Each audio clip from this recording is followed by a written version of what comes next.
Last time on Join the Party. We started a new campaign with a new system. It's a superhero high school with a tabletop RPG, Masks. Welcome to Water's Edge Academy, where the powered future washes up to the present. Set 90 minutes by train from Lake Town City, the suburbs of Jupiter, New York is the perfect place to learn about yourself, be a part of a team, and hone the weirdness that is absolutely happening to you right now. And the higher-ups are just going to publicly rank you, which will determine your future. I'm sure that's fine. Luckily, our superpowered teens can deal with it as they navigate their final year of high school. There's Shelly Craft, the daughter of a supervillain who is dealing with it by being an absolute burnout. Connor, the nicest boy whose insides we can actively see, is dealing with it by leaning into the nicest boy part. And Rowan, the secretly scariest person on the team, is dealing with it by not really using her gravity control powers to their potential. But we can't worry about that right now because they're fighting a robot who popped up at freshman orientation. So they better make a good impression as we get the party started.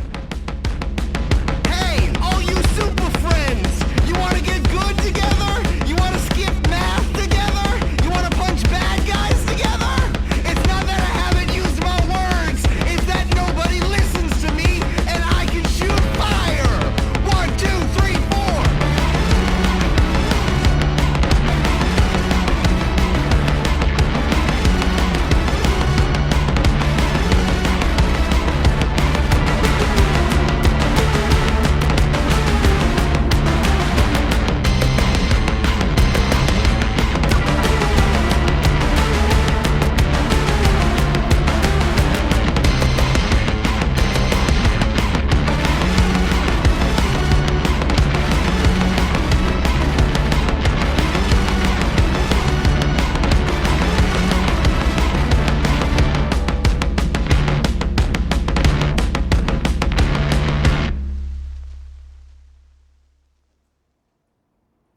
I have a question.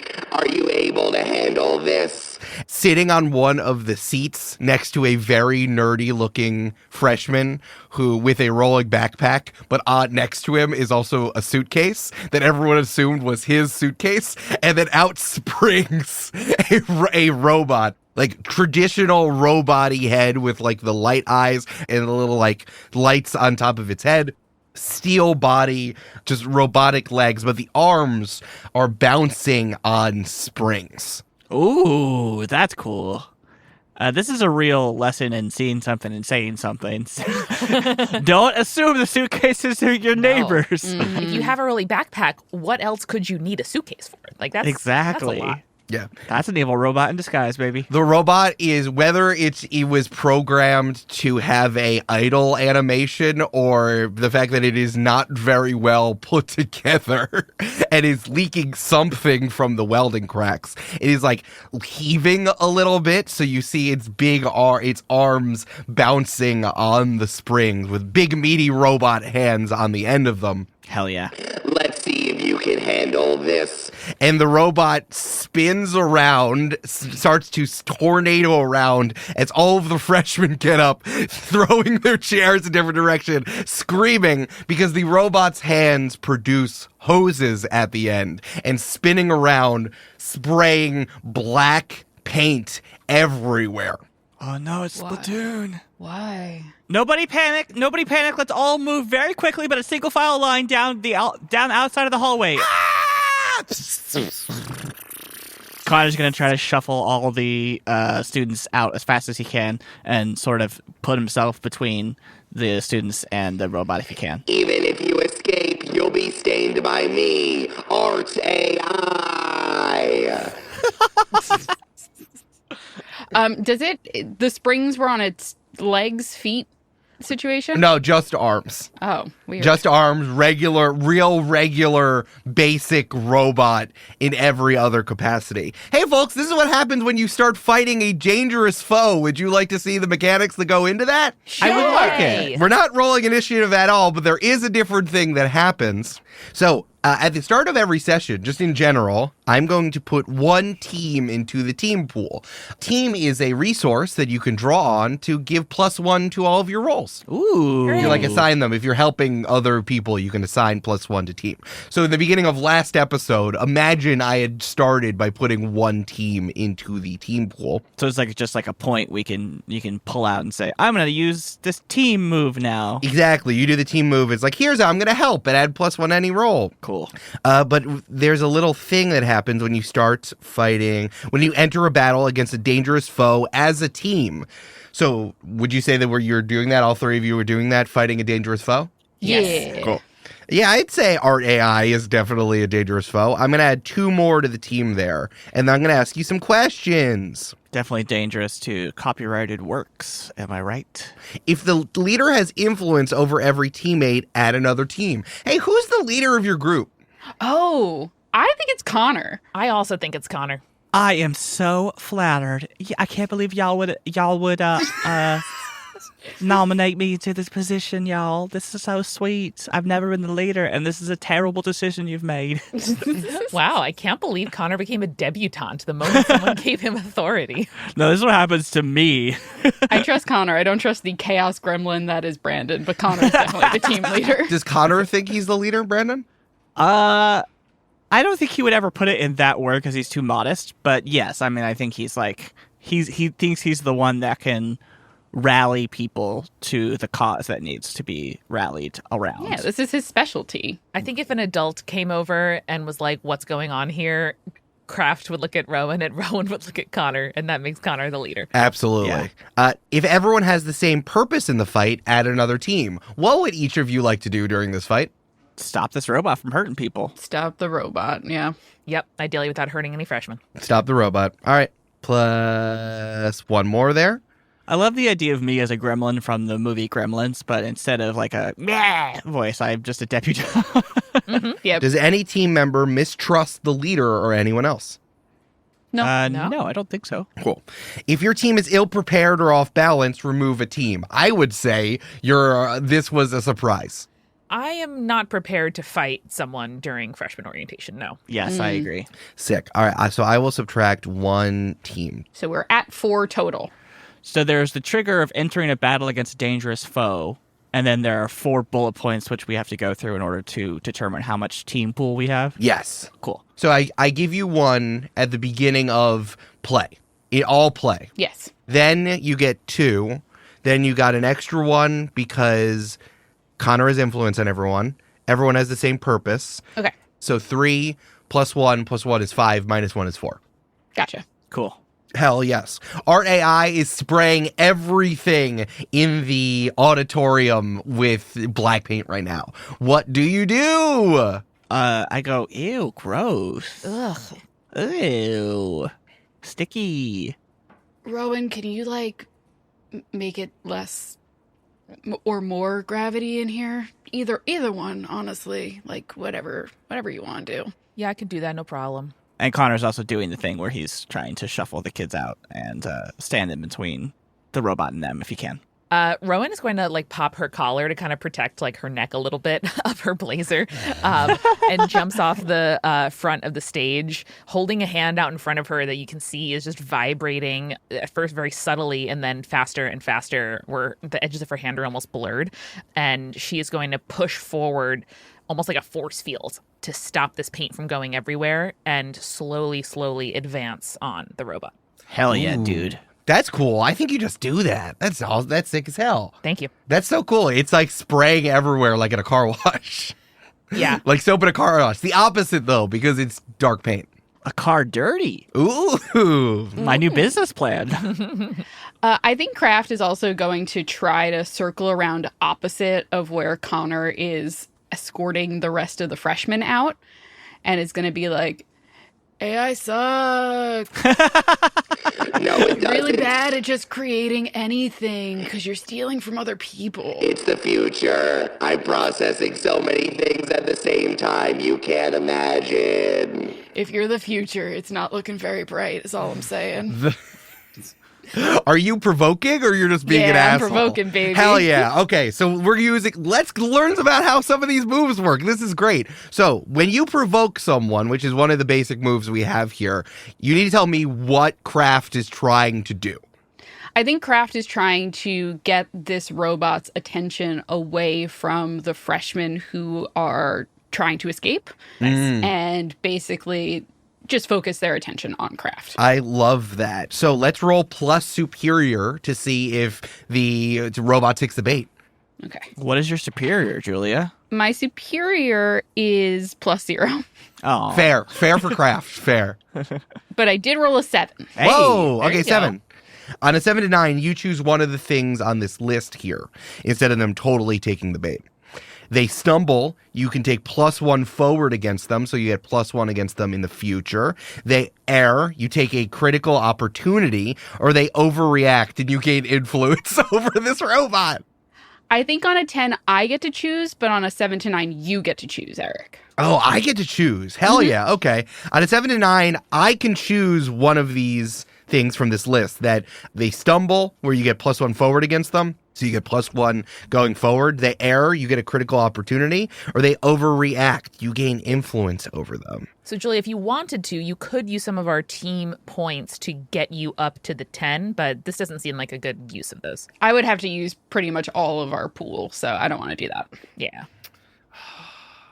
I mean, all these outcomes are good for us. Yeah. Yeah, I don't want to give you influence over this robot, and this just happened, so I don't want to do a critical opportunity. They stumble. Because this robot AI art is very poorly put together, their joints don't work that well, so they try to pivot its entire torso to spin around towards you, and then it gets stuck, so they're walking backwards, and and with all of the black paint that started to be sprayed towards you, they are literally stumbling towards you, trying to hold their balance while also maintaining the spray. The spray is going everywhere. It is like a game of Splatoon covering like 50% of the auditorium right now.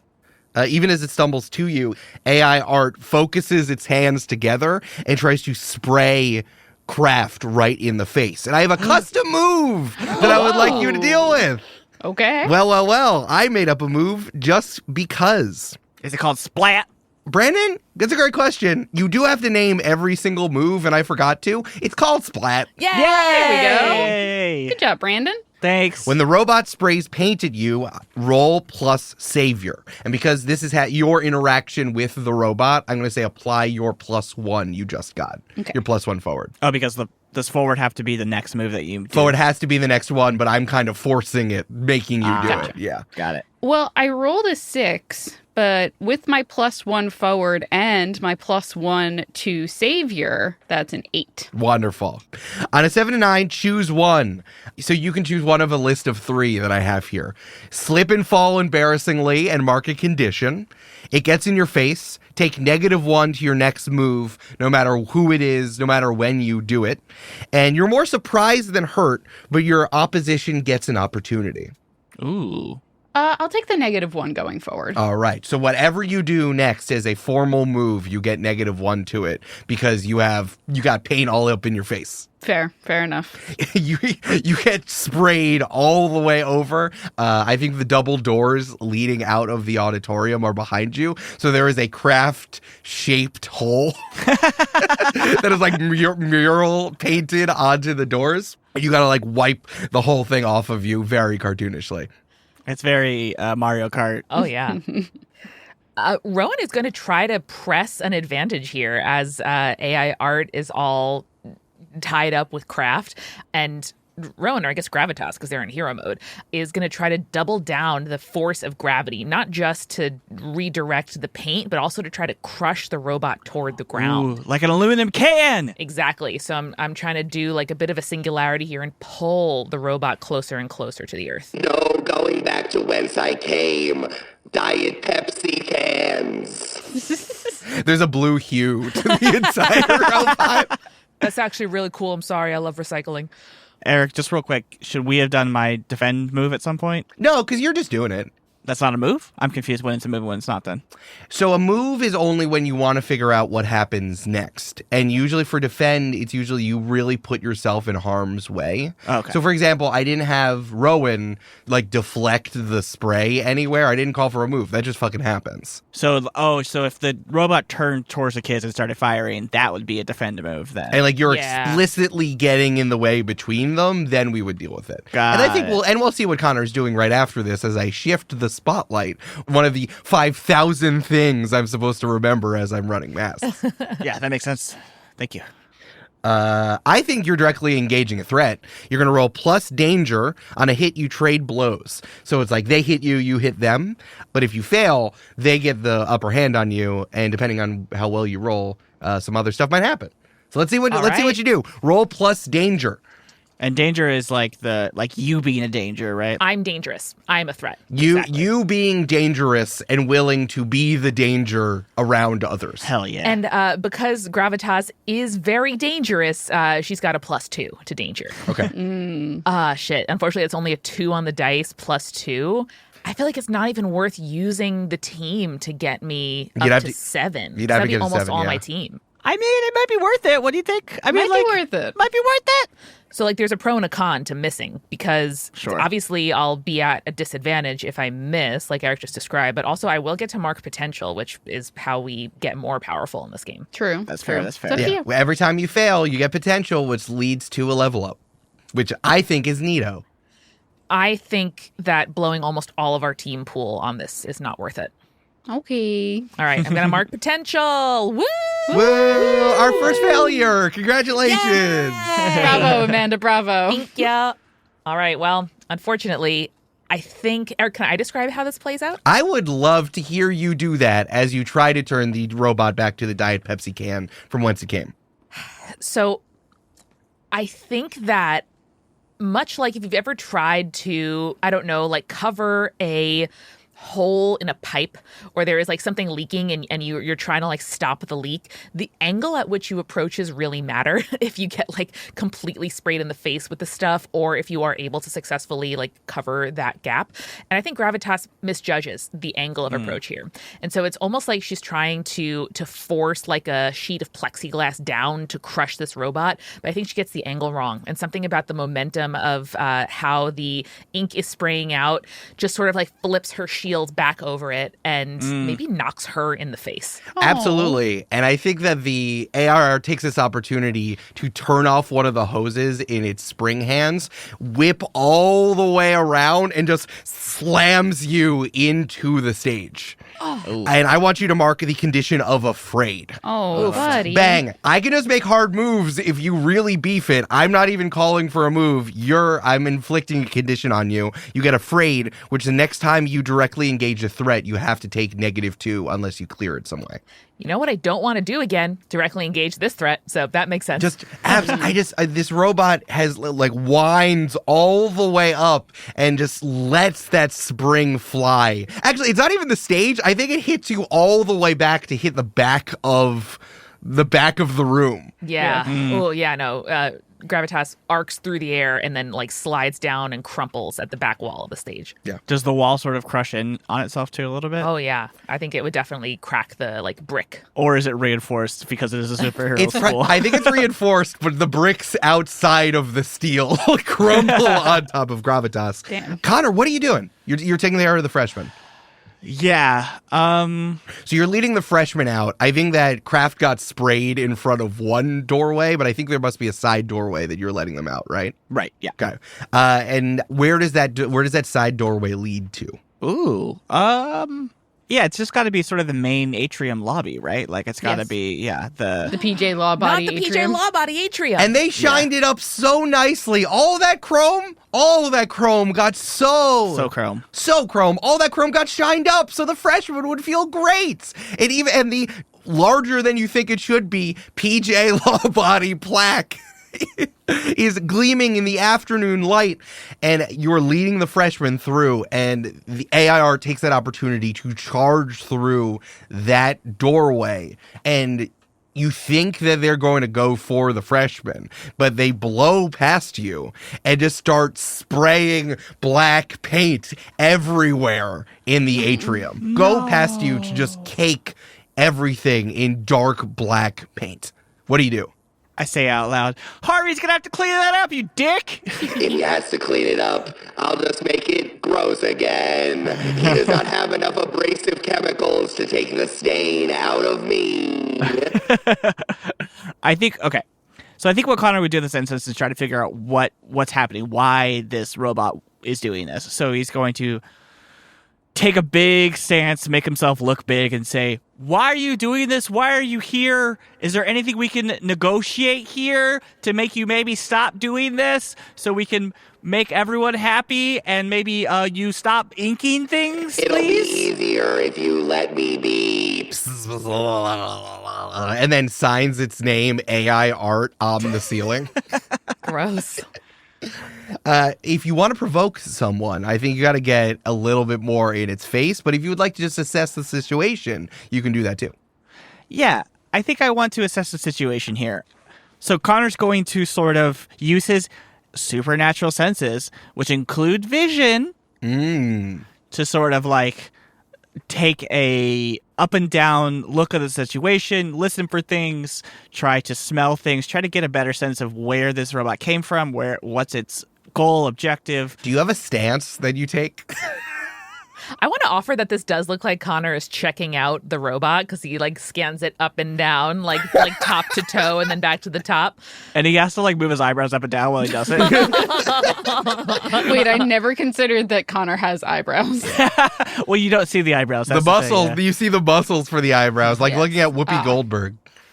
Yeah, the stance is just like you don't want to when you're on a roller coaster and you have to like bear down in order to make sure the blood doesn't go out of your brain so you don't pass out. Yeah. That's all. That's very. Does that not happen to you, Julia? No. You don't lose the blood from your brain when you go on roller coasters? Oh. No. All right. Well, let's assess the situation. This is like the perception check of masks, but you are looking for answers to some specific questions that I have here. Why don't you roll plus superior? I would love to do that. My superior is -1. Connor, not a superior fella. Doesn't feel superior. He's too modest, lack of ego. He doesn't think he is the smartest man in the room at any time. That is an 11, -1 for 10. Let's go! Oh, popping all the bottles. Fuck yeah, man. I think the problem with Brandon's rolling is that he should have been rolling D6s the entire time. We've been Yeah. saying this since the Camp-Paign. We've been saying this. All right. On a 10 plus, you can ask 2 questions. Here's a list of questions. What here can I use to blank? What here is the biggest threat? What here is the greatest danger? Who here is the most vulnerable to me? Or how could we best end this quickly? So I think Connor is almost always going to pick how can we best end this quickly as the first question he's going to ask. Because he's always going to look for a nonviolent solution out of this, if there is one. Always wants to de-escalate. Cool. How can we best end this quickly?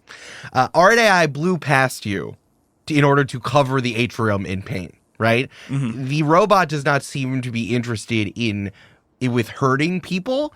It seems interested in messing up rooms in the high school. So I think you could use that to your advantage of it constantly moving and not wanting to get into direct confrontations unless absolutely necessary, to lead it into other rooms and get it out of the building, maybe outside, which might be easier for you to contain it. Okay, cool. I love that. Then the second question I'm going to ask, following up on that, is what here could I use to blank? And I'm going to say, what here could I use to guide it where I want it to go? To, like, maybe not cow, but, like, entice it into following me. Nice. You can literally hear the bolts and the wiring in this thing. It is badly put together. Never good when you can hear wiring. That's never a sense I want to use. It is not good. So you could even hear the beeps and boops of its guiding system Are you sure about that one? I think this robot beeps and boops, Brandon. If you could distract it or throw like a tarp or a blanket over its head, it would have a hard time orienting itself, especially because it's still backwards. Like it's still running back. Its torso is twisted around anyway. So it's definitely vulnerable to low levels of chicanery. Okay, here's what I'm going to do then. Connor is going to bear down, take all of this information in. He understands what he needs to do next. He looks around the room and he sees his target. He's going to take a big old jump on top of the nearby trophy cabinet, and then use it as a springboard to jump into the air and grab the huge banner that says "Welcome Freshman 2020X." Wow. +5 or whatever we did. Welcome freshman class of 2020X. Yeah. And then grab the banner and throw it on top of this, or try to throw it on top of this robot's head and bring him to the ground. I love that. I'm going to say that you're unleashing your powers here. Unleashing your powers is the catch-all move here. And I don't think you're directly engaging a threat. You're literally acting upon things you learn from your extrasensory abilities. And also I want to give you +1 because if you act on answers from assess the situation, you get +1. Hey. So nice. why don't you roll +freak and we'll see how it goes. So roll +freak +1. Okay, so my freak is 3, so... Ooh, this is great. You cannot roll higher than +4 ever. Right. So even if there was more stacking, you cannot add here. So you're literally at the maximum amount you can have as a modifier. Hell yeah. Cool. Is it that we can't ever roll more, or we can't ever change our labels past that bound? Both. Oh, it's both. Okay, cool. It is, you cannot have your labels +3. You cannot have your labels lower than -2. Also, you cannot roll less than -3 or more than +4. Oh, So it is ±1 for your highest and lowest possible labels. Great. Gotcha. Okay, cool. So +4 to whatever I roll here, baby. Let's go, Brandon. Well, thank God, because that was a 2 + 2 for a 4. So +4 is a mixed success at an 8. That's an Okay. 8. On an 8, you still do it, but you mark a condition or the GM will tell you how the effect is unstable or temporary. Do I choose between those two options, or do you choose? You can choose to either do it and mark a condition, and I'll tell you what condition it will be, or I will tell you how it's unstable or temporary. I'll mark a condition, because I want this to be lasting. Oh, and I describe sort of like, those big old parachutes that you used in like kindergarten? Yeah. Where you would hold on the handles? That's what I was thinking, but instead I'm going to sort of jump off the wall and wrap it up like a scarf around his head. I love that. Connor, I think you're guilty. You feel bad that you had to pull down the great work that was put into making the banner, and they're just gonna be like, oh yeah, the freak doesn't care. Oh yeah, fucking Bodies Exhibit McGee doesn't care about school spirit. That's why he pulled it down. Yeah, that's fair. So going forward, unless you clear the guilty, you get -2 to provoking someone or assessing the situation. Cool. But I think that you have wrapped up Art AI, and the Art AI underneath your weight and still trying to hold itself up stumbles out of the door into the main courtyard. Yeah. Still spraying paint everywhere, but a lot of it is getting soaked up by the banner. And it's in a much wider place, making it easier to clean up. And also, weirdly, very good for the lawn. The grass loves it, you know? It's like a Grass fertilizer. loves the paint, huh? Uh-huh. It's really watery paint. I think you wrap up the robot real good. So I'm going to mark a condition. Yes, villains also have conditions. Ooh. So I think that you got it. That's almost like following like the HP level of this thing. Are they the same 5 that we have, or are they different ones? It's the same 5, but they immediately lead to villain moves that I do as soon as I mark a condition. That's fun. So I'm going to mark a condition and do the move that's associated with it. Stumbling forward with the banner stuffing up its paint hoses, it stumbles into the fountain. I feel like there's a big fountain God damn in the middle, and just like Paint overdrive activated. Bing, boom, boom, bing, boom. All of its bolts just pop out, and there's just paint spewing in all directions, most of it getting into the water of the fountain. The fountain is a terrible, only I can describe it as 2000s pop punk My Chemical Romance black now. That is a symbol of our school spirit. How dare you? And now it's a metaphor for institutions. Oh, no. I think Kraft is going to look at Rowan real quick, be like, Ro, dude, you good? I'll be fine. I'll meet you outside. Okay. And then Kraft is going to take off outside real quick, see that this robot is in the middle of a fountain, and go, well, I mean, like, too easy now, right? And then shoot fucking a lightning bolt into the fountain. Yeah. God, Kraft loves doing the lowest lift thing possible, huh? Why not? I mean, basic ass shit, you know? It's a robot. Why would it go into a fountain? Now, I am on top of this robot's shoulders, Eric, so... Wait, I thought the thing stumbled away. Why are you still on top of its shoulders? Because I'm sort of like directing it, or trying to direct it. Yeah, yeah. Connor is in there, but I think that Kraft would still shoot the electricity. So is there a way in which I can do a backflip off of this guy using, like, team or something? Or how would that work if I wanted to do that? Or can I yell at Connor, get the fuck off? This is a great opportunity for you to provoke Connor to do something. So it is encouraged to do moves on each other to figure out what happens. So, Kraft, you run up. You're like, I'm going to electrobolt this guy, and Connor's on top of them. You think it's a good idea. Let's see how Connor feels about that. Yeah, I think Kraft is like, Connor, clear off so I can power it down. Buzz, buzz. Buzz, buzz.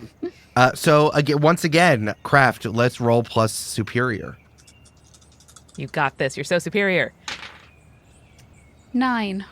Ooh. Hey. 9. Plus 0 to that, but 9. 9. Okay, so when you do this to PCs, Connor, you get to choose. On a 9, if you do it, we add team to the pool. If you don't do it, you mark a condition. On a 7 to 9, Kraft gets to wager if either you're going to do it or not do it. I think you're going to follow my advice because I did make it seem like I was powering it down and not trying to destroy this thing. Mm-hmm. That's my guess. What do I want to do here? I think we're still in the beginning phases of our true teamship here. And I'm gonna be honest here. I think Connor thinks that he has the better way to end this. I think he wouldn't, like, say no, but he would hesitate too long. And hesitate in a way that makes it so that you are shocking them both.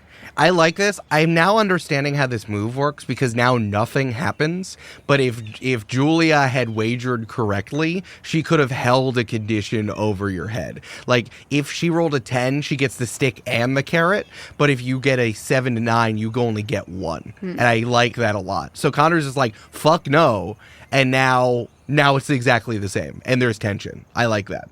Because the way that it works with PCs is that Kraft is doing it to Connor. Kraft is saying, do the thing I want to do. They are trying to provoke you to do the thing they want to do. They roll. On a 7 to 9, they get to either dangle the carrot or the stick in front of you. Kraft gets to either, if you do it, we can put a team in the pool, or if you don't do it, you're going to get a condition. So Julia decided that if you do this, we'll put a team in the pool. But you can say, I'm not going to do it, and nothing happens. Got it. Okay, cool. Okay, I understand now. So Connor would just sort of, like, uneasily look over at Kraft and sort of, like, shake his head while he's still trying to strong-arm this robot and not move out of the way. So, Connor, you're hesitating to jump off of the robot. Yes. Let's talk about influence, because this might affect this roll. Oh. Okay. So, Kraft has influence over Connor. That means Connor listens to what Kraft has to say. Kraft gets +1 to all rolls against Connor. So let's bump that up to a 10. Oh, shit. Ooh. Okay. That might change things. However, Connor, you can bring that down. You can subtract -2 if you want to take advantage of your influence over Kraft, because she will listen to you if you actually want to do this. Oh, that's fun. Okay. Tempting. I mean, So if you want to use your influence over Craft, you can inflict a condition on them, or you could bring it back down to an 8. oh shit. Okay. And all this happens after the roll. So this is a perfect time to invoke This this. is so cool. I'm sorry, Julia, but I think in fiction, it would inflict a condition on you too. I absolutely love this because the roll was a 10, a full success. When you don't do what they want to do, you get a condition, which I'm going to say is angry. You're angry that Kraft put you in this situation in the first place. In the future, you get -2 to comforting or supporting or piercing the mask. Oh, but Connor loves to comfort and support. In exchange, I'm going to say that Kraft, you are insecure because Connor didn't do what you wanted. So you get -2 to defending someone or rejecting others' influence. Okay, so can we roll this back? So I was on the robot's shoulders. Kraft comes out, tries to provoke me into jumping off. So that she can electrobolt the robot that's in the water, yeah. Julia rolled a 9 and has influence over me. So that would have been a 10, which is a perfect success, a regular success, a Yeah. full success. So because Kraft bumped it up to a 10, no matter what, if Connor doesn't do what Kraft wants, Connor gets a condition. Okay. Oh, like it hits. Like a 10 has been achieved. A 10 has been achieved. I yes. see. Yeah. Ah, because of the influence, a 10 has been A achieved. 10 has been achieved. But in exchange, Connor, you can take away the influence you have over Kraft and inflict a condition because you're pissed. It's cool. So it's like things don't cancel out. They double. Like They double, yeah. That's fighting a fun. friend makes you both mad. Yeah, jeez. So do I take my influence off of my chart here? You take the influence away. Yeah. Wow. Okay, so I no longer have influence over Kraft. Yeah. Damn. Kraft and Connor are just both fucked up in this situation. I know both of y'all are upset, and all of this happens in like a second. Kraft runs out, says, "I'ma zap him," and they hold for a moment, and both of you feel bad now. That's Yeah. all it takes. And I think at the same time, Gravitas has burst out of like a side exit emergency door from the stage, like leaving through the wings of the stage, out a like double fire door and onto the front area of the school where the fountain is, and is looking around like, oh, what's happening? And I think in that moment is when Kraft unleashes a lightning bolt. Ah, Yeah, I think you're directly engaging a threat, and Connor is in the mix, which is going to be a problem. So let's see how this goes. What does it look like when Kraft does a thunderbolt? God, I'm trying to think how like fucking metal it is. You know what I mean? I think it kind of starts as sparks in the hands, and maybe the eyes go kind of white, and then electricity. That's so cool. I think also like the sky goes dark for a second, compensating from the light from your thunderbolt, and just doing it right at the robot. Yeah, let's directly engaging a threat. Roll plus danger, please. I rolled a 6 + 1 because I have a +1 to danger, so that's a 7. Nice. That's a 7. All right, mixed success. It's so funny. Mixed successes are so tough because at least when you fail, you get potential. So it's like it's just kind of a bummer, honestly. On a 7 to 9, pick one. Do you resist or avoid blows? Do you take something from them? Do you create an opportunity for allies, or do you impress, surprise, or frighten the opposition? I would, if I could suggest one, I think that you are resisting or avoiding blows because it is a ranged attack. I disagree. All right, fine. That's fine.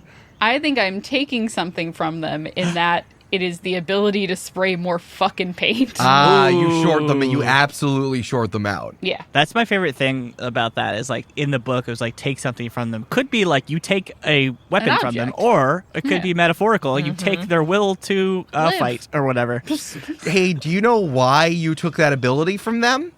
Probably because the robot explodes. hey! Cow!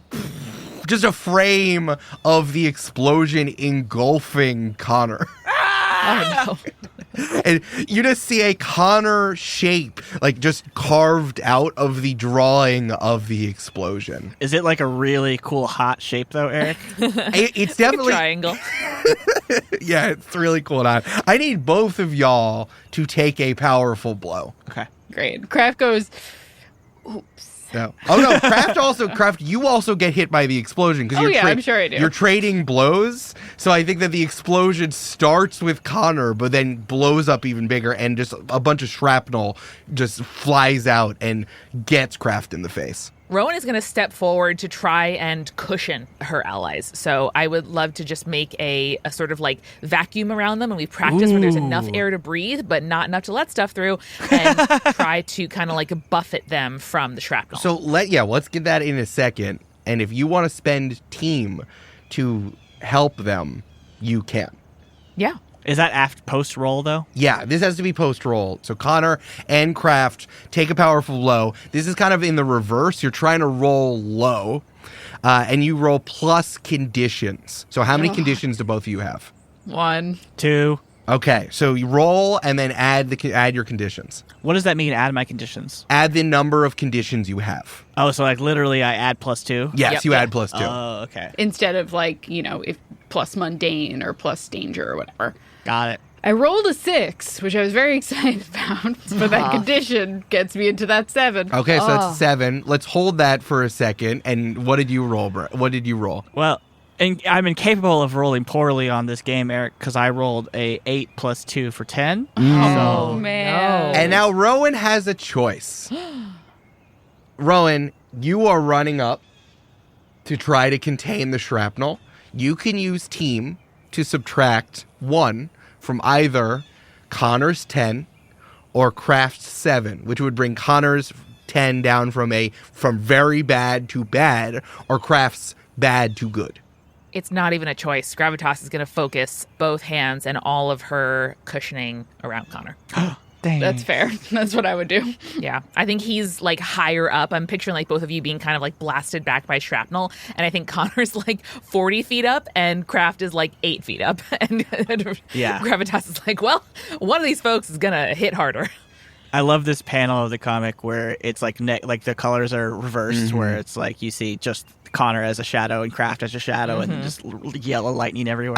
I love the series of reversed colors with like the darkness from the lightning. So it's darkness and then lightning, and then it's like red and the shapes of both Kraft and Connor, and then Connor getting snatched out of the air. Mm-hmm.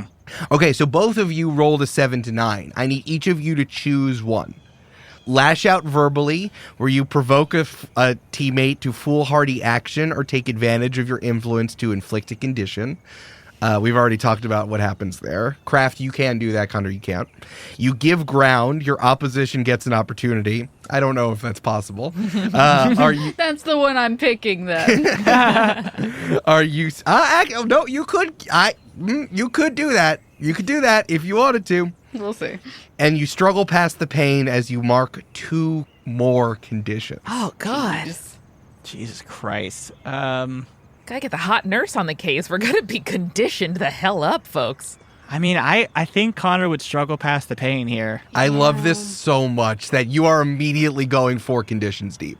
Oof. Yeah, he would he would just scream out into the air like, ah!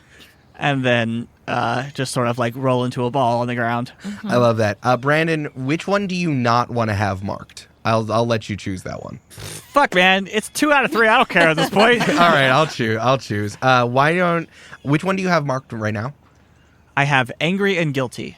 I mean, when would Connor ever be hopeless? I know. That's what I'm saying. I think it's impossible for if Connor is hopeless, it is we're having a bad time, folks. Yeah. And it's not in episode 2 just yet. I'm saving that for a special edition when he gets crushed at the prom. It's a 3-parter. Eric, remind yourself, make Connor crushed at the prom. Save that note. That's brutal. And then would the edition be like all grayscale after that? Like not even black and white, but just literally grayscale? Yeah. So yeah, Connor, you have everything but hopeless checked off. You are afraid, angry, guilty, and insecure. That's being a teenager, baby. Yeah. Kraft, what about you? I'm 3 out of 5 right now. I can do 3 out of 5. I might as well. And may I suggest to you, Eric, angry and guilty do seem like the most appropriate. Fair. For that. Man, Yeah. y'all are just having a time, folks. This, I don't know if this is in fiction true, but this might be one of the first times we've sort of fought a threat as a team, you know? Yeah. I think that there's something interesting because, club teams are required to do security around the school, but it wasn't that hard last year. So, and the reason why is that, the school's out on an island, and also there's like some preliminary security fences around it after school is shut down for the day. So the fact that this is happening is a little odd, honestly. It's like when you and your friends talk about like how bad you are and how like hard you're gonna go next time you like run into your enemies, and then you do, and you're like, your shoes suck, and then you scurry away. Like we spent a lot of time talking about how we would react and what we could do and like running drills, but none of that is the same as being faced with like 200 freshmen that are really vulnerable and a threat. It's like reading the textbook versus actually having to do the thing. Yeah. I think the next panel is you see the opposite side of those negative panels I was describing, with all of the freshmen watching the lightning bolt and then the explosion. Oof. And Miss Rita is standing amongst all of them. So you see like the negative, the black negative, the red negative, and then a regular panel of no one reacting, and Miss Rita turning a concerned shade of orange. The panel after that is her going, "Okay, so let's free time for the rest of the day." Rowan, you're standing there watching everything, and you feel a big hand on your shoulder. A big blue velvet gloved hand. Rowan closes her eyes. She's definitely Rowan again, and not any semblance of a hero. And then looks up to her left to meet Wordsmith's eyes. I would have thought you would have gotten in the fray after all the training you did over the summer.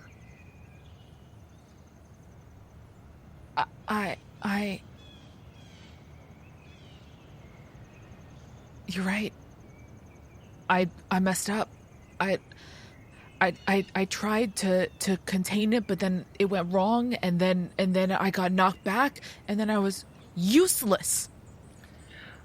I wouldn't use those words, but I can't say anything that you wouldn't say about yourself. You gotta get it. Here's the secret, Rowan. They're not here to protect you. You're here to protect them. Can I pitch you an idea? What if he also does whisper words? Like, he yells, and then also, here's a secret, whispers. Oh, yeah, here, let me do that. Let me do that again. Versions. Let me do that. Yeah, let me do that again. They're not here to protect you. And you see the word "you" on the wind, and it floats into your face, Rowan. You're here to protect them. And this one literally gets into your ear like a bug. And I'm going to shift your labels. Mundane down, danger up. Now, is this because an adult has influence over Rowan? Yes, he does. It's also because Eric can change our labels at any time for whatever reason. Yeah, I can change your labels at any time. Yeah, Hell so yeah, dude. When someone with influence over me tells me who I am or how the world works, I accept what they're saying or reject their influence. If I accept it, I take that label adjustment, and if I reject it, I have to roll. But frankly, Rowan agrees. Yeah.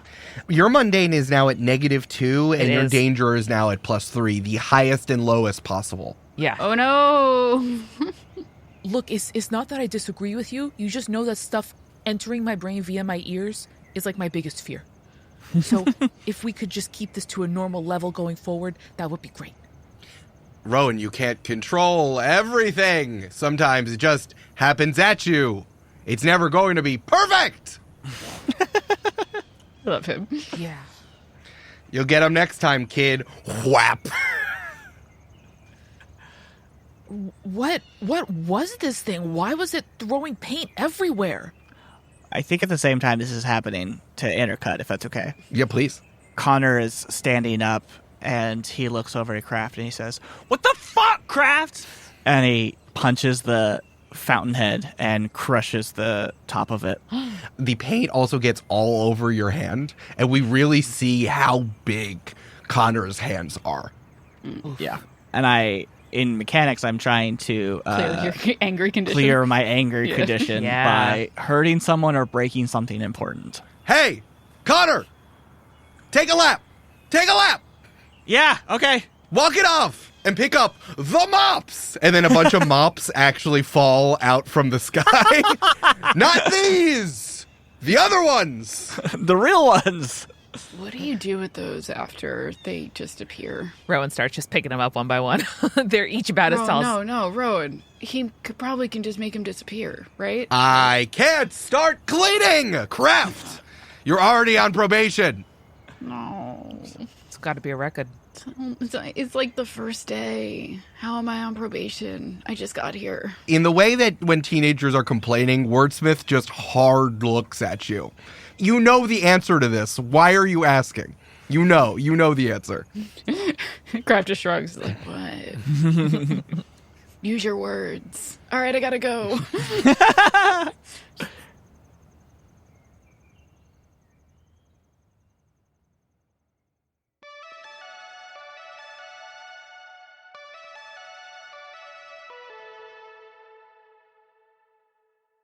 Hi, it's Scout. I don't know why they had me do this because I lost, but the winner of the one-shot derby is Brindlewood Bay. I think being old is gross, and no, I'm not willing to examine myself for bias because I'm perfect and therefore can never be wrong.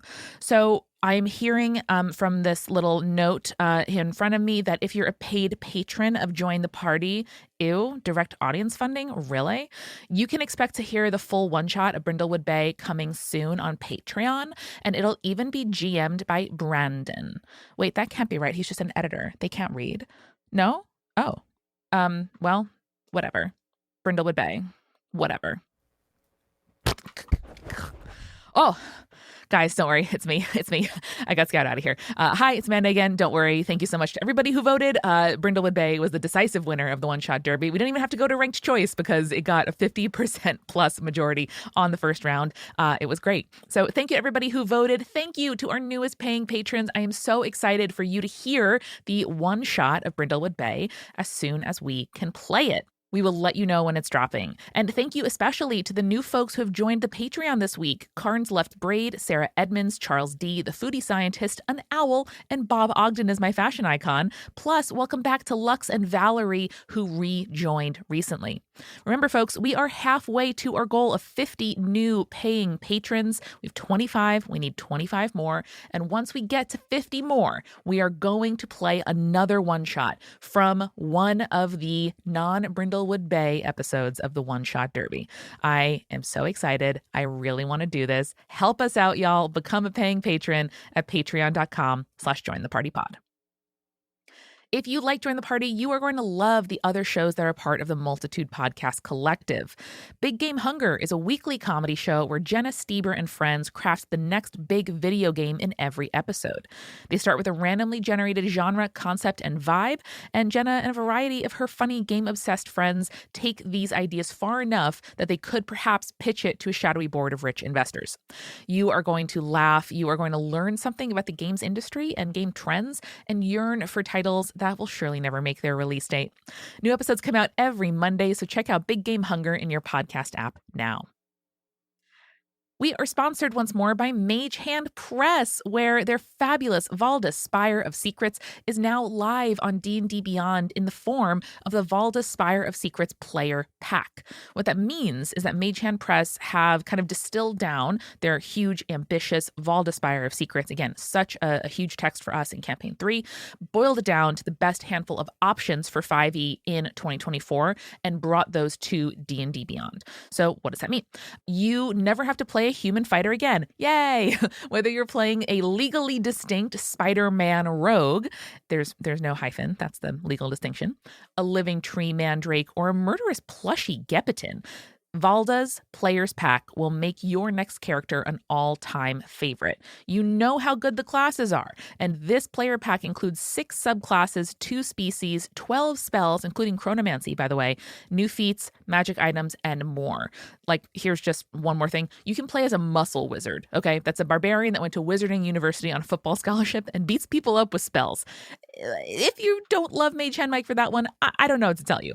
So you can do 2 things for me. One, is go to magehandpress.com to check out everything they make and take advantage of their 10% off sale throughout April.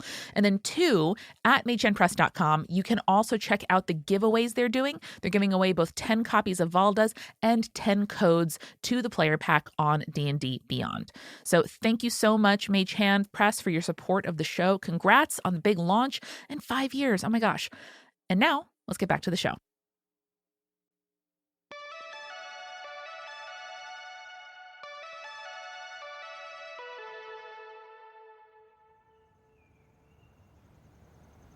Connor, you can clear your condition of angry because you now have to spend, all of you need to spend the day cleaning up the paint that has stained the auditorium and the atrium and the front of the school. Gravity shit doesn't even help here. Like, the paint is adhered. The molecules are no longer malleable. Like, we're just chipping and smooshing the paint around and, like, getting rags dirty. I think all of us just, like, covered in soot like an old-timey coal miner by the end of it.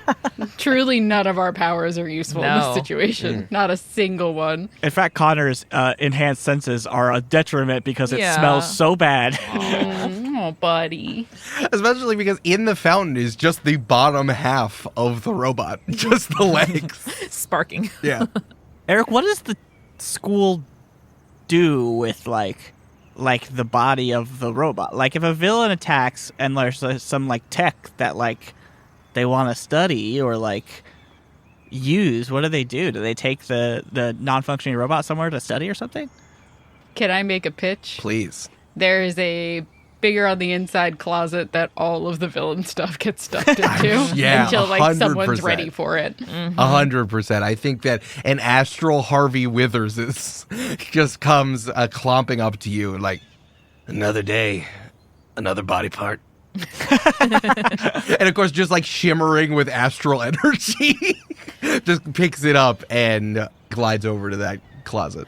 What if there is a teacher at the school, like a teacher of calculus or something, whose power they have to wake him up from sleep or take him out of the classroom every time something like this happens because he can make a force field with his powers.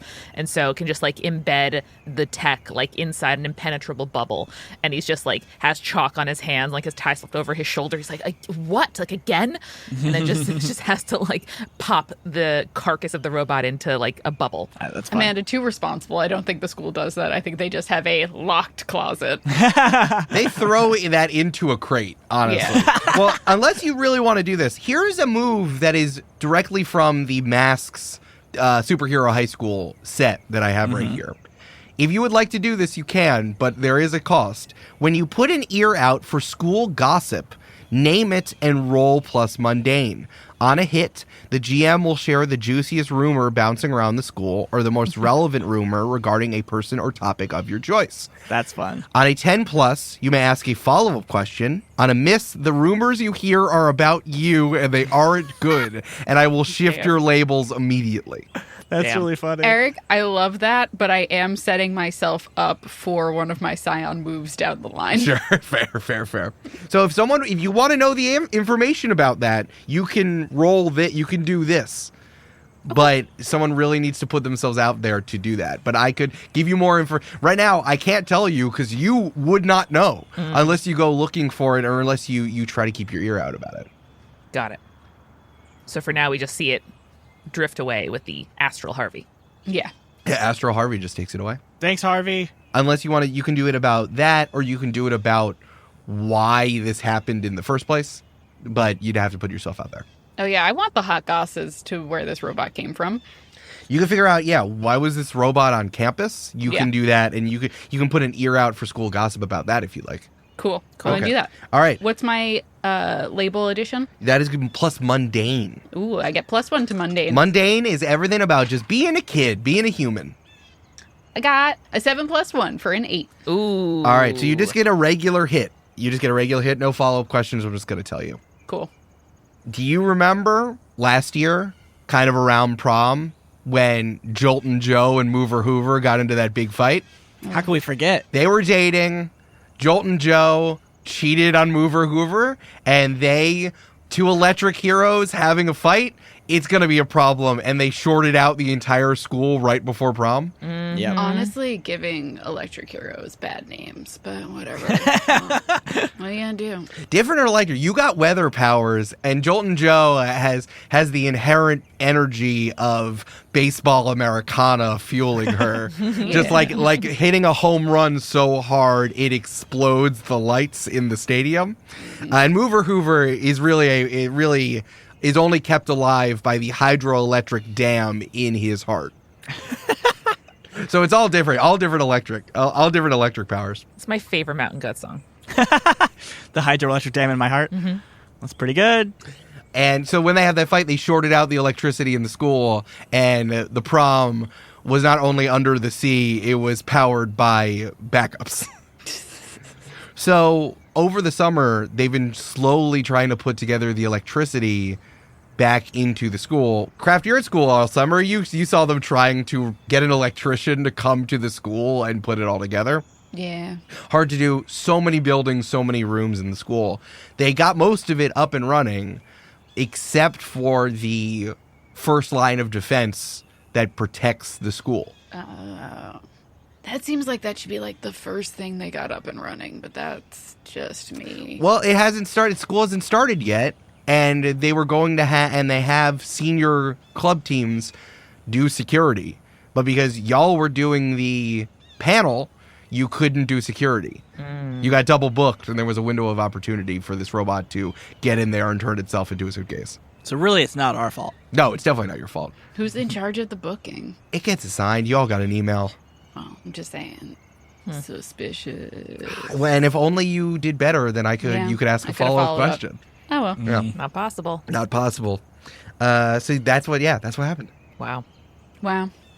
Wow. Meow. Wow. Suspicious. Wow. Wow. I think you all spend the entire rest of the day cleaning up the paint. Like, until the sun goes down and the lights turn on. And which is saying something, because it's still this is like before school starts. It's still summertime. I think it's like 8 o'clock. Someone probably brought you out sandwiches and just like threw them from far away at you while you're still cleaning it up. Ow. The paint also stains. You are cleaning as much as possible, but the paint, no matter how hard you scrub, there is still an outline of the black paint everywhere. Oh, you can see me better. Damn. Yeah, including your hand, Connor. Around that time, Miss Rita comes out with a tray of cafeteria cookies. Big, underbaked. Yes. They're called chocolate chunk, but I think that's both under and overselling them, because there's 3 very large chunks of chocolate, and that's it. No more than 3, no less than 3. No chunks wonder in they're each one. underbaked. Yeah. Rowan floats one over to herself, and you see it disintegrate in the air into just 3 like balls of cookie dough, each with a chip in the very middle. That's fun. And they start orbiting around each other. Such prowess. Such skill over her powers. Yeah. Just opens her mouth, falls back, and they fall in. All right, I think that's as good as you're gonna do. Take a break. Connor and Rowan, can you sort the mops we had before from the ones from Principal Wordsmith? How? Well, you see, How would we possibly do that? hey, does that one say mop on it? No. Okay, so it's a real mop. Does that Okay. one say mop on it? Oh. Yes. It's literally the word mop is etched into the side. Huh. What are you gonna do with the mop? The mop labeled mop. Oh, well, Does he have to, like, they does he have to disintegrate. eat them? No, they disintegrate Oh, no. after a while. That's why we're separating them, so we So don't why have. don't we just like leave them there? Oh, whatever. Because doesn't there's, matter. I'm not Oh my God, Kraft. I gotta talk to you. Can you guys finish this up? Okay. Yeah. Just leave the cookies. You see Connor and Rowan starting to walk away toward the like lawn scattered with mops, and the cookie platter is just floating behind them. Incredible. Thank you. Connor holding 30 mops. As Rowan points. Yes, no, yes, no. I thought we'd have a chance to talk about this, but you were busy today. So I wanted to grab Fighting you a before you robot went. and then scrubbing stuff. Yes. Before you went back to your dorm, I wanted to grab you. Cool. How's it going? How are you? Oh, just eat crap, pop a gummy. Can you just not do It's it in just front of candy. me? I don't. No, it's not. Yeah. No, it's not. Want one? No. Okay. Can I give you some advice? Don't give school staff. Don't offer them drugs. That's a thing. Advice you can take with you. Hold it in your heart. I mean, why do you think me and Withers are so tight? All right. Yeah, I know. I'm not even going to respond to that because I know it's a joke. So I'm going to move on and say the thing I wanted to say. We didn't discuss if you were opting in or out of counseling this year. Just real long trails off. It covers like 3 panels. I think picturing the comic book, you're watching the as it covers 3 panels as Miss Rita slowly turns a different color as as Kraft starts like panicking and feeling really guilty but not letting it show. I know, she like turning up the brightness on a photo. She like slowly gets more and more white into her color. Listen, we gave you a few weeks to think about it. It's not mandatory in your set anymore, right? And I think it really helped you for at least I thought it was really helping, and I know that you had a tough year last year, so I would recommend it, and I would love to see you, but because you're a senior and it's not required in your admissions anymore, you literally need to tell me so I can mark it down in a form if you're doing it or not. I mean, Miss Rita, I love spending an hour with you every single week. I do too, with you. Yeah. So, I guess. Yeah, sure. Okay. Why not? Sure. Pops another gummy. Just don't do it in front of me. Are you're taking 2 gummies because you're feeling a type of way about today or something else? I feel like this is my baseline, actually. This is just... Sure. Okay. Listen, did your dad contact you today? I know he loves to do that right before the school year starts. No, but I'm sure there's going to be, a drone in my room when I go back. So. Yeah. Okay. And you know what you're supposed to do when the drone shows up? I mean, I usually just destroy them instantly. And I said don't do that. Oh. We could... but sure, okay. What do you want? I mean, I would like it to take it where we took the robot legs and put it in the... in the weird interdimensional closet. So we can analyze... I shouldn't have told you that. So we can analyze it for help for later. Sure. I mean, it's like the same design of drone every time. I thought after the first 6, you guys probably had it going, but... Yeah, we haven't. We haven't filed. You started destroying them. Started destroying them. So we they haven't. just got so annoying, Miss Rita. That's fair. Okay.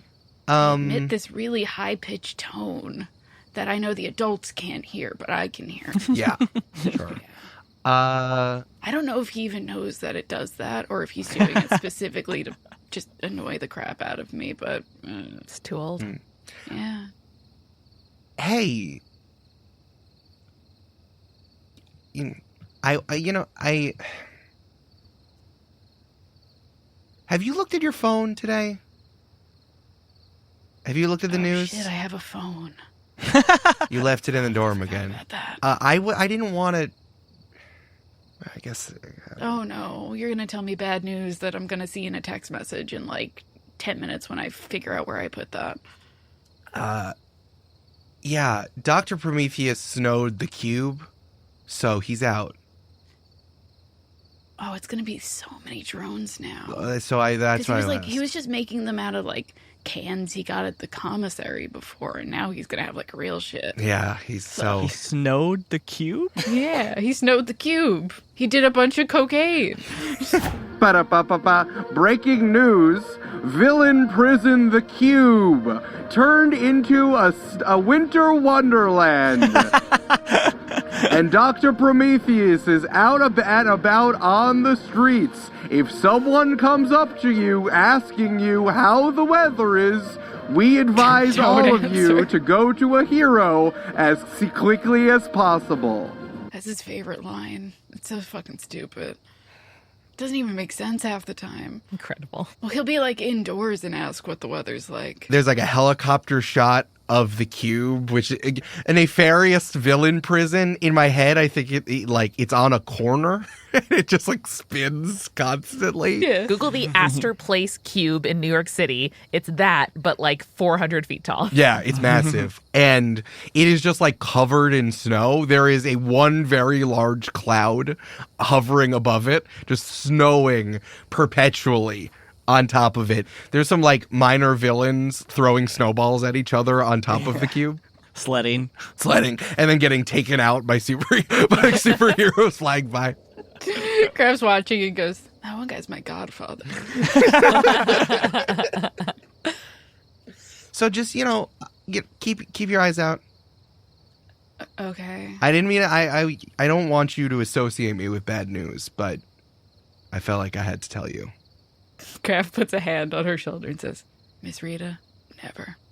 How tall is Miss Rita? Is Miss Rita like So 4'3"? small. So small. 5.5 my friend. Mm-hmm. A full 1.5 taller.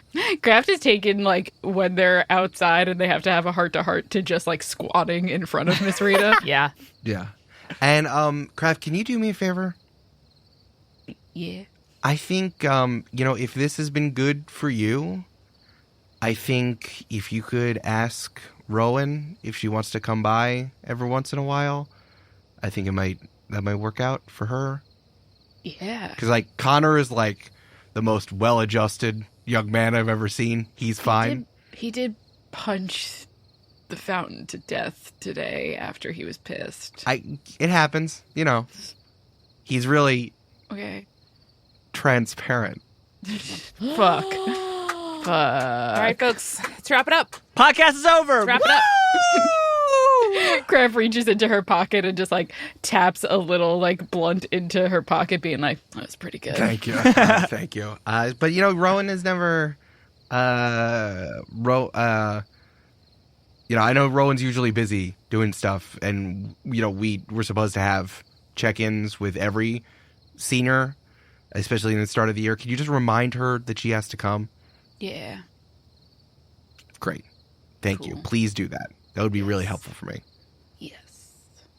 I have to find my phone. You left it in the same place you always leave it. Let's say it on the same time. 1, 2, 3, under your bed. Garbage. Oh. Okay, so either one of those. Yeah. Yeah, okay. It's probably one of those places. For sure. Right? Yeah. I could just sit here and watch Julia and Eric interact all day. Cool. Hey, Kraft. Hey. Do you think you were vulnerable with someone? I think I was today. Yeah. So you have these things called team moves, which I think you just activated that I would love to look into. Ooh. So every single character has one of these, but I would love to activate yours. Ooh. When you share a vulnerability or weakness with someone, ask them if they would defend you against those who mistrust you. If they say yes, clear a condition and shift savior up and any other down. If they say no, mark a condition and shift danger up and any other label down. Oh.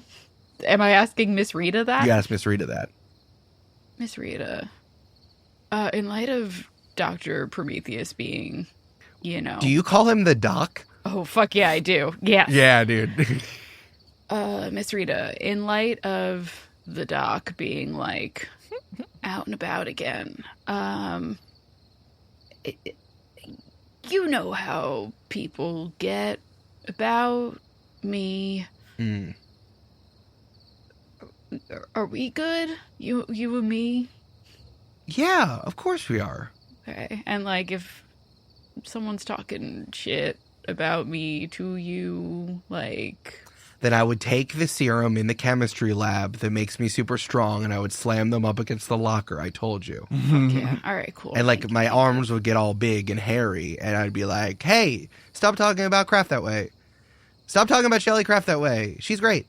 That's what I would say.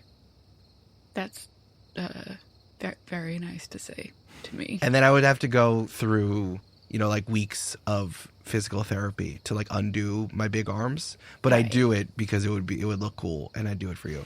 It would look so cool. It would look so cool. Very cool. Nice. Sweeties. So you can clear a condition and shift Savior up and any other label down. After that, I'm gonna clear Insecure. Hell yeah. That feels right. Cute. Savior up, you said? Yeah. And So any trust other you. and any other label down. I'm gonna bring my Freak down Cool. to -1. Did this grok with any of your other your respect stuff? Oh, did I earn influence over her though? Yeah, so I would say that because you decided to come back to counseling, Oh. Miss Rita would give you influence over her because she cares about what you say and making sure that you're open. So because of the Scion, I'll give you 1 respect. Excellent. I don't gain influence, I only gain respect. Nice. I just want to point that out for the fellow folks. If you get 4 respect, you get like super bonuses with someone. Cool. Yeah, I get to take an advancement, and I can either reject their influence at +3, or I can take +1 to a label of their choice. Wow. Which is cool. 6 cell. Cool. Nice. So I want to do something at the end of this session, and I want to try to fit this into how we do Join the Party and Masks, because I want to do our first end of session move, but I don't want to have this to be the last scene of the episode.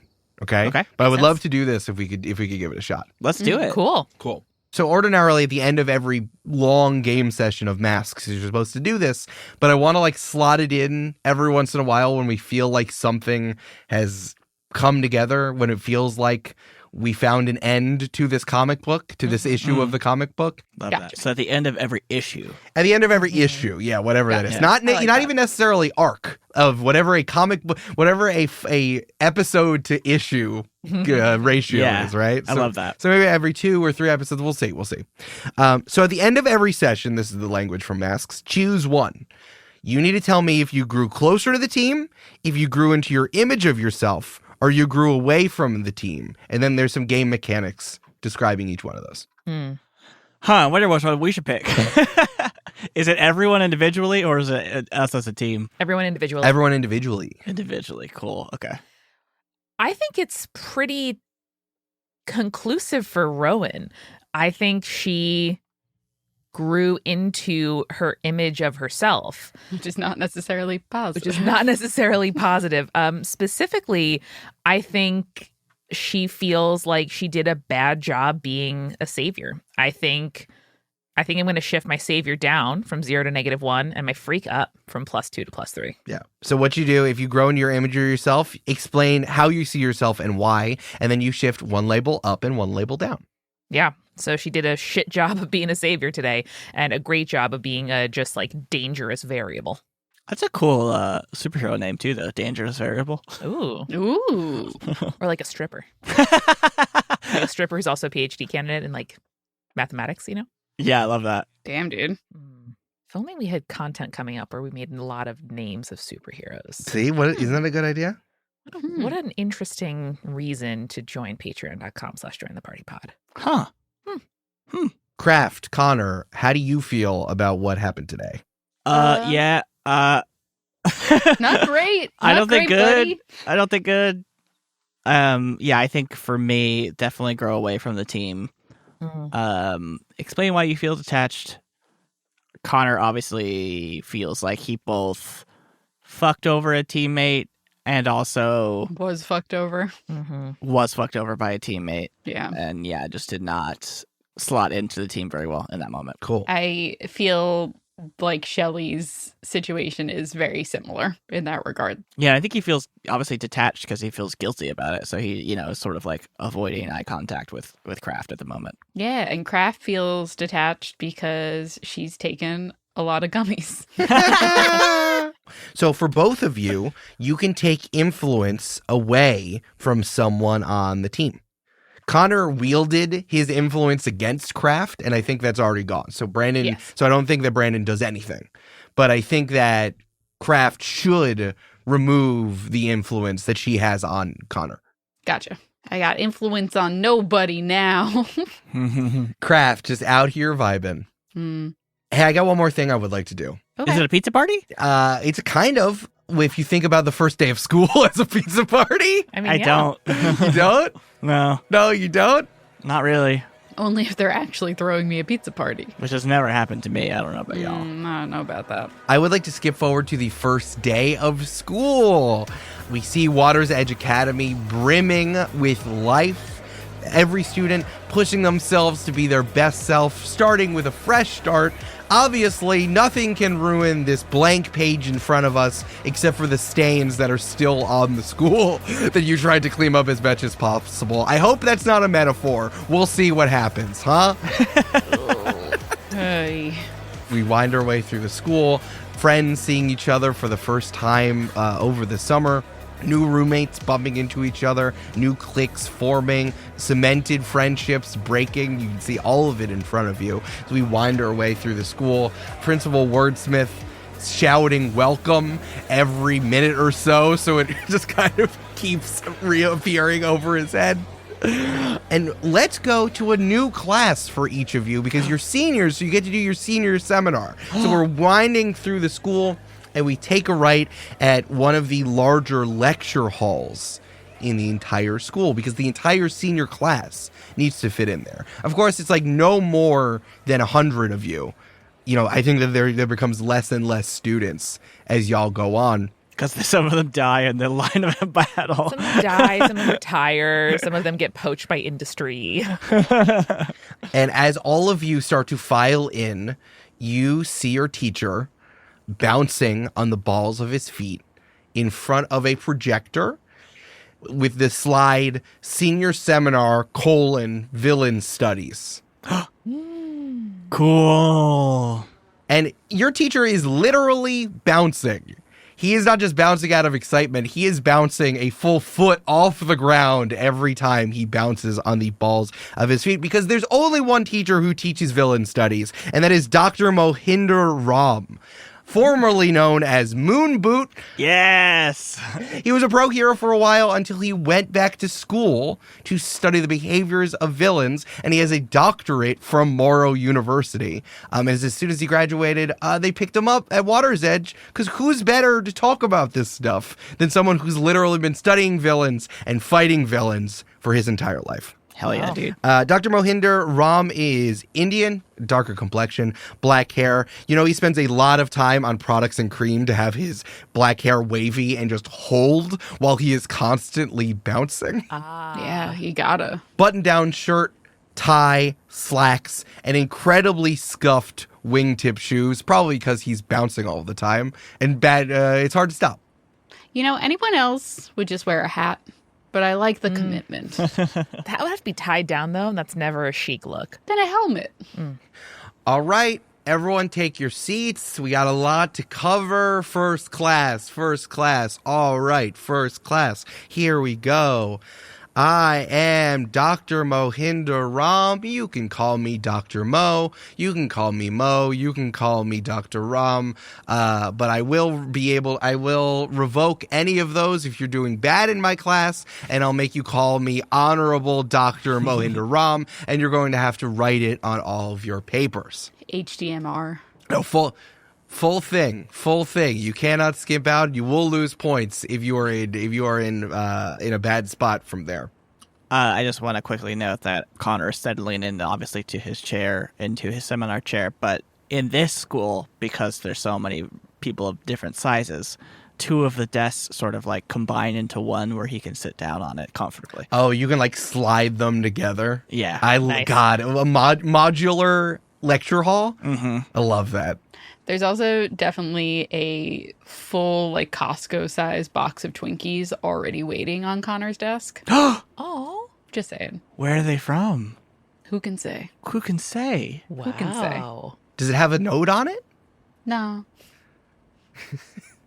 No. No, just no. No. Connor looks around and is kind of confused, but then sort of like slides him in his backpack for later. Giant backpack The for his big, giant the shoulders. biggest backpack. He tries really hard not to eat in front of other people because it is gross for them. Yeah. I think a bunch of people are looking at Connor, seeing if he's going to eat the Twinkies or not. Yeah. Is that a sacrifice to absolve my guilt? Is that a sacrifice? You did give up some of your munchies. Did you use like all your discretionary? That is all my discretionary Twinkies. Oh, okay, no. What are you actually sacrificing for the Twinkies? My munchies for the next week. I would say no, it's not. But if those were like your last few bucks that you spent on the Twinkies, I'd say yes. And you were kind of broke for the beginning of school. Oh, I do really like the idea that I have Emily Slaughter's credit card. And I did spend $100 on Twinkies. Okay, please write that down. If you are charging Twinkies to Emily Slaughter's credit card, you are sacrificing. Yeah, but it is to her business card. Yeah, 100%. It has to Alright, be. great. Yeah. You Very know cool. she doesn't read her statements. There's gonna be a time in the future where you have to explain what this was for and either show that you messed up or make up a lie. Yeah. Cool. Yeah. You have just like $100 Costco charge on Emily Slaughter's corporate card. Yeah, great. 100%. Okay, boom. Sacrifice. Rowan is watching this happening, just like eyes darting between her very large teammates and just sits gingerly in between them. And Kraft leans over and says, I gotta talk to you later about a thing. Now, that is a good point of contention here because you say between us, Connor is in the front row because he's Connor. Does Kraft sit in the front row? I think Kraft sits where she expects her teammates to sit. Okay. If Kraft was by herself, last row, obviously. Yeah. Okay. But Yeah. because she wants to try to make amends with the team, decides front row all the time. Fair. As she settles in and pulls like a leather portfolio of like a notebook out of her bag, Rowan looks like left to right, Kraft to Connor, and is like, Are we gonna be normal now? Are we gonna be normal now? The lecture, he's starting. Kraft, eyes completely red. I'm the most normal I've ever been in my entire life. That's not true. I mean, are you gonna be okay with all this villain stuff? Oh, yeah, this is the doc's escaped 5 times since I started going to school here. It happens. It's fine. It's whatever. I'm good. I mean, I guess just like studying your sire in like a class all about how Guys. villains operate. Shut up. I'm trying to take notes. Excuse me, doctor. Yeah. How do you spell your last name? I just RAM. Thank you. Rom. Thank you. Kraft flips through the syllabus to be like, is there a fucking Dr. Prometheus chapter? That's fucking stupid. So fun. This is a good game. Before we start reading anything, before we start getting into the case studies and the observation that you're going to get into and all the other things that we're going to do in this class, I like to take the first class to tell you the most important lesson that I think you will need going into the world as professional superheroes, as powered individuals, whatever happens to you after this school. I want you to keep this in your mind and remember when Dr. Mo told you this lesson, okay? Like, take a mental picture, all right? Someone sticks up their hand in the back of the class. Well, let's be on the test. In the way that your life is a test, yes. Cool. Oh no. Rowan like doubles over. Her stomach hurts. I want you to remember this. And this is an old school projector, so he's standing in front of it, still bouncing a little bit. And click, the next slide comes up, and you see the words, "There is no such thing as the multiverse." God damn it, Eric. If someone tells you there is a multiverse, no, it is not. No, there isn't. No, No, it is not. no, It's it is really not. funny. No, and he says, no, it is not. Kraft is like, that, wait, What? This is the biggest problem with modern superhero students, that because of recent media about the multiverse, they are too consumed with all of this happening. I'm telling you, there is no such thing as the multiverse. Click, click. Hold your wait. questions, please. I'm going to get to it, I promise. Hold your questions. Click, click. If someone tells you they're from another multiverse and need your help, no, they're not. Click, click. If someone says there is a multiverse and here is some art based on it, they're lying. It's for money. Click, click.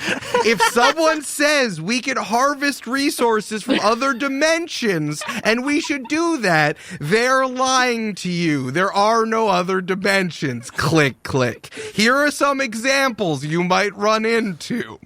There's like a stick figure drawing of like a stick figure watching a TV. watching TV. Damn it. If you're watching TV and someone is telling you you're watching a superhero show where there is a multiverse, that is because the Disney Corporation is invested in making it easy, making more people susceptible to whatever their plans are. I'm not here to tell you what the Disney Corporation is up to, but I am here to say that it will be a problem for you if you believe it. You are susceptible to the economic forces that want you to do things if you believe in the multiverse. Is a Disney Corporation a villain? Or is that like a bad guy? Click, click. For the discussion that we're having today, a villain is someone doing something bad, usually in opposition towards superhero do-gooding. So yes, a corporation doing economic forces against the peoples and wielding that against you all is a villain in this situation. Of course, there are other villains who will literally do this. Click, click. There is a microfiche of newspaper of saying alternate version of Dr. Cassandra Morrow, who is more attractive than this Cassandra Morrow, wins mayorship. You see, this happened 7 years ago, and we believed it, and we realized it was just metamorphosis trying to get power and control the city. She was going to run for Senate. It was a problem. Real quick, Dr. Rom, what about that ghost guy who says he's from a different dimension? I don't know who you're talking about. Can you the ghost guy, but he was space themed for some reason. I don't fucking know. So I asked for no questions at the end, but luckily this is the next slide. Click, click. Time is an infinite wine dark sea we cannot understand, and it is guarded by the time shark. There is a drawing of a shark, and he drew this in Sharpie, and there's just like a lot of swirling markers around a bad drawing of a shark. Wearing sunglasses. Wearing sunglasses, yeah. Obviously. It constantly shifts and cannot be tracked. Even with the best computers and the smartest scientists throughout the galaxy, it would take a millennium to make the equivalent of asking someone for directions and they say, just turn left at the big red barn and keep going, you're there. That is all we could do. It is not there is randomness involved in how our universe fits together, but it is not beautiful. It cannot be tracked click, click by an agency, and certainly not a cute mascot of a clock. Click, click. It is not on a number. It cannot be on a timeline. It cannot be charted. It cannot be figured together. It is not part of the tree. Click, click. I talked to Odin. He does not believe in that. And certainly not ignorant, and certainly not the serpent that protects the world tree either. Click, click. Big bold letters, again, drawn in Sharpie that he scanned in. The multiverse does not exist. You should protect yourself with this information, and very little will surprise you going forward. Who has questions? and then everyone's hands shoot up. We'll get to it, but first, I want to give you your first assignment of villain studies. Click, click. And that is when we get the splash panel for the title of our first arc. Interview with a villain. Ooh.